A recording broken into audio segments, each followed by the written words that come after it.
In this video, as I've promised, that I will explain the NSFAS steps. What does your step mean? What are the legend keys mean? So please note that this video is not sponsored by NSFAS. I am not working for NSFAS. NSFAS is not paying me. It does not know me. They do not know whether I exist or not.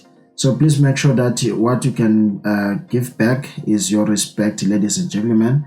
When you send me WhatsApp or messages, when you call me, please maintain respect, because I would sometimes reach a point where I will have to just blue tick your messages because of your disrespect. Stop calling me at night.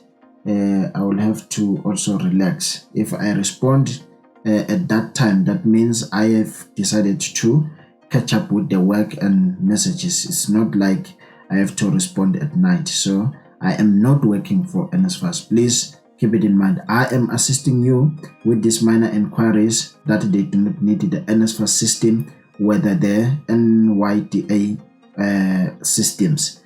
So yeah, if you see value in this video, please make sure that you give it a thumbs up.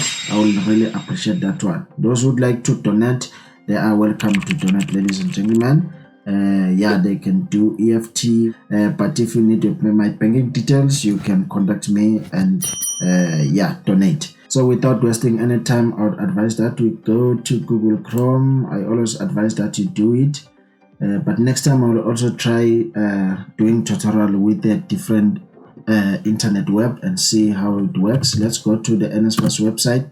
In this video, you'll also learn how to check your status. So if you want to check your status, please watch this video and follow the exact steps. Yeah, so most applications, they are closing very soon. So by today, yeah, they are closing. So if you did not apply, please make sure that you apply. So what you need to do is that click where it says my NSFAS here. If you want to check your status, click where it says my NSFAS. Then you come to this page where you need to sign in. If you did not register, you register here. If you forgot your password, you can click here and reset your password. So if you are not sure with the steps, how to apply, how to register, how to reset your password, link of the videos that have these tutorials, they are on the description of this video below. So once you are here, please log in, then click sign in. Since I'm still here at this stage, those who are still applying and yeah, you cannot update your information, please also check the link of that video. It's on the description of this video below. Check it and see what are the steps. If you are using Telecom, please make sure that you do not use it or Cell C. Try to use Welcome or MTN network for data connection. Just remove the Telecom SIM card from your phone completely, or your Cell C SIM card, then you can try. It does not necessarily mean that you should have a laptop or a tablet to apply. Just use what you have, but please also note with your network. So to try to track your status, you'll click where it says track your application status, then you click here. Sometimes the system can be slow because they are receiving a lot of information. So yeah, this is how you track your status. What are the important things that you need to do to check is where it's written status. Most of you are looking at this legend key or process steps, but these are legend keys. You look at this and then say, it's unsuccessful. Why can't you say maybe it's completed or something like that? You're just looking at this. So check here where it says status and see what is your status. Also see where is your process steps. So we look at the first step here, or let me first of all, you can see your application cycle. You can click the drop down arrow here to check all the years that you have been applying or using NSFAS. You can see here, so we are here for 2022.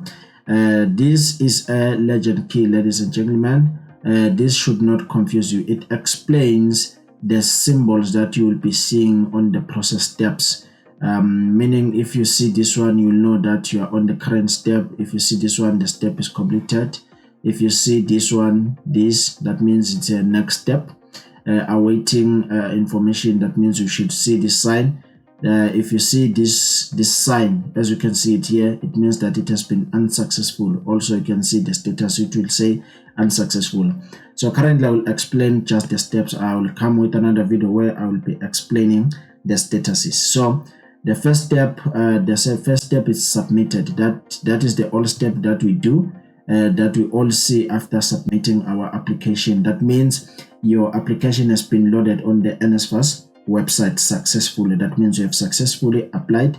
Then you will then receive a application reference number.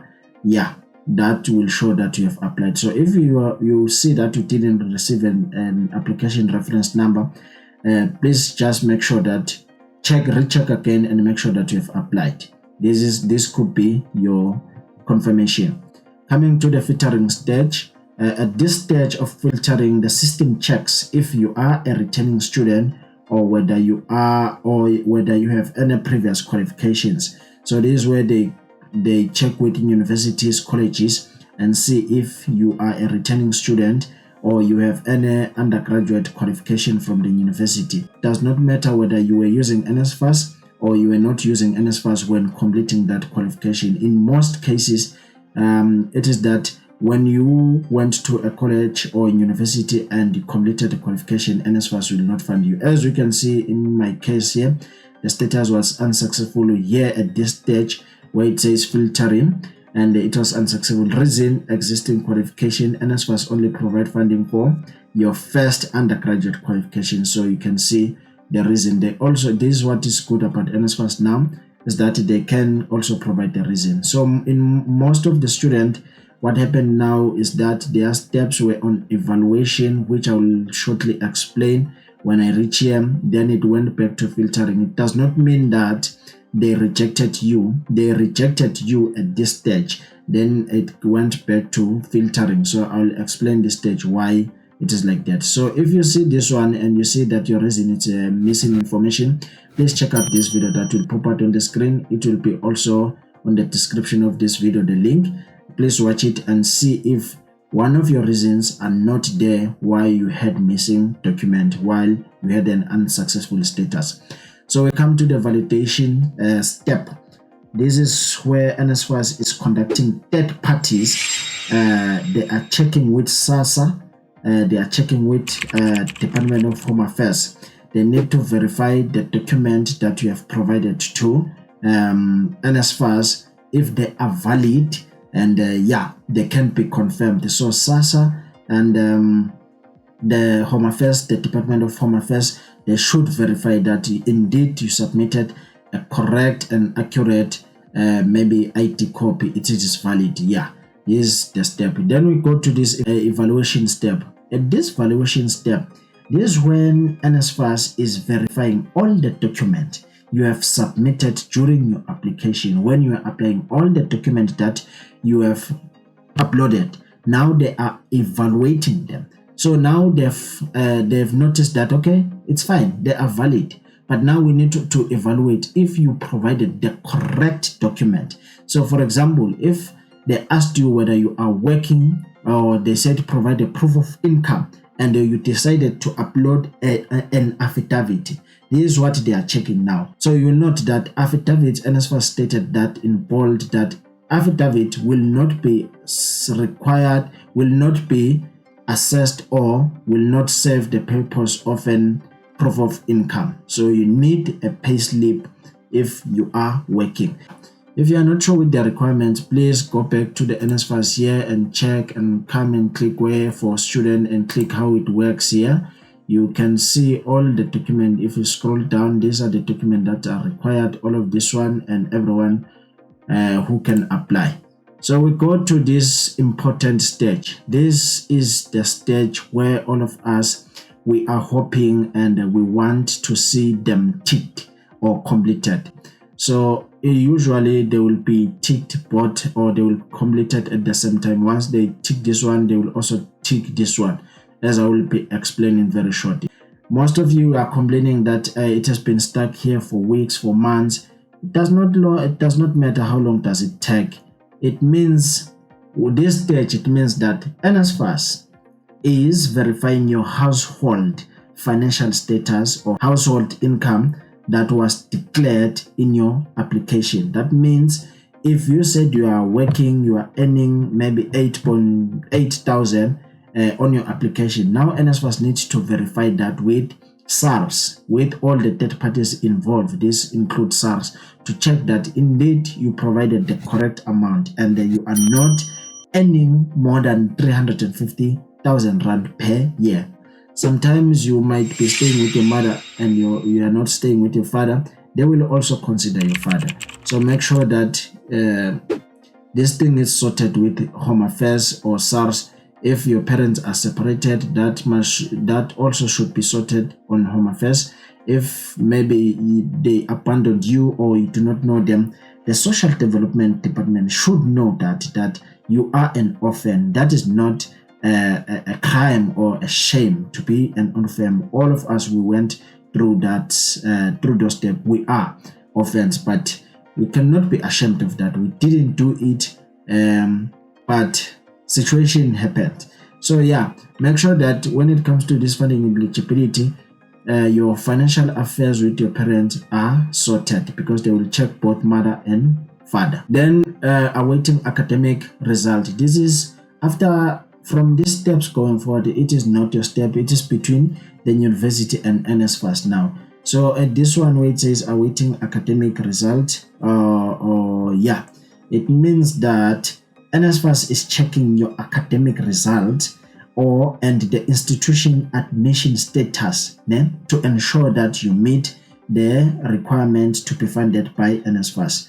So this is where, if you are a returning student, they check the result. If you passed, if you have passed the previous modules and you have met the criteria as they want, or if you are a first-time student or first year, they now check where you have admitted, So depending on the university that you chose when you were applying your first choice university or college, now they check where you have been admitted.